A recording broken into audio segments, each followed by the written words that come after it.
Hello! Bum, bum, bum, bum, bum, bum, bum, bum. Welcome to Treasure Chest Reading Quest. And we got a special guest again, Mackenzie. And today we are going to read Harold and the Purple Crayon. The author of this is Crockett Johnson. Miss Crockett Johnson.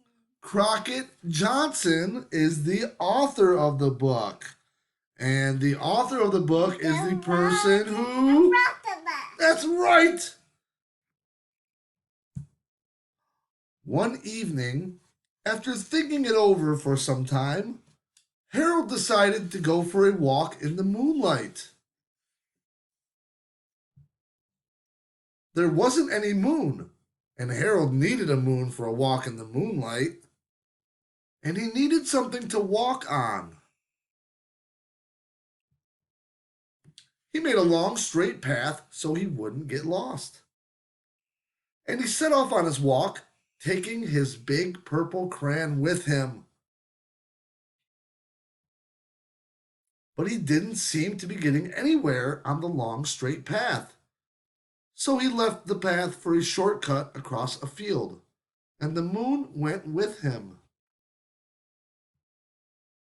The shortcut led right to where Harold thought a forest ought to be. He didn't want to get lost in the woods, so he made a very small forest with just one tree in it. It turned out to be an apple tree. The apples would be very tasty, Harold thought when they got red. So he put a frightening dragon under the tree to guard the apples. It was a terribly frightening dragon. Was it scary dragon? It even frightened Harold. He backed away. His hand holding the purple crayon shook. Suddenly, he realized what was happening. But by then, Harold was over his head in an ocean. He came up thinking fast, and in no time he was climbing aboard a trim little boat. He quickly set sail, and the moon sailed along with him.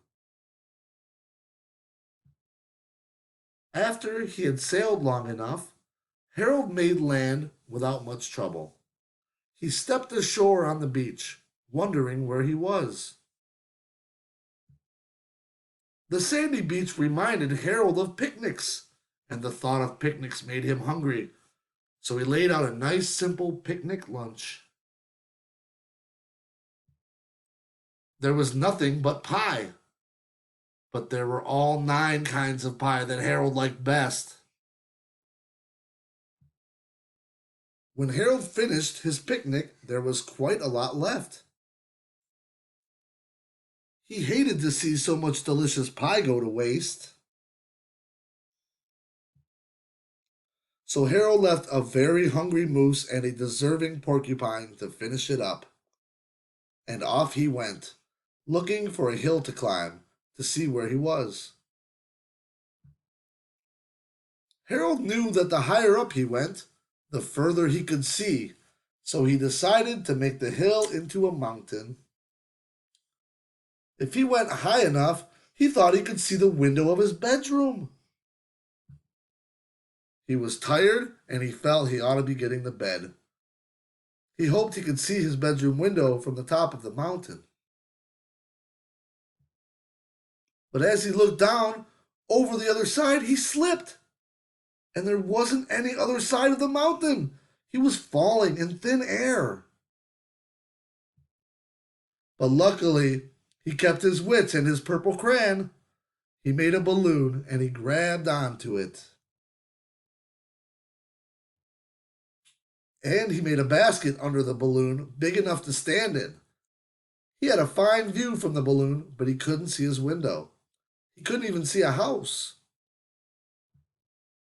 So he made a house with windows, and he landed the balloon on the grass in the front yard. None of the windows was his window. He tried to think where his window ought to be.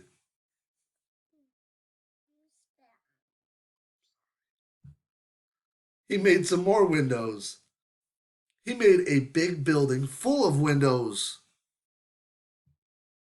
He made lots of buildings full of windows. He made a whole city full of windows. But none of the windows was his window. He couldn't think where it might be. He decided to ask a policeman.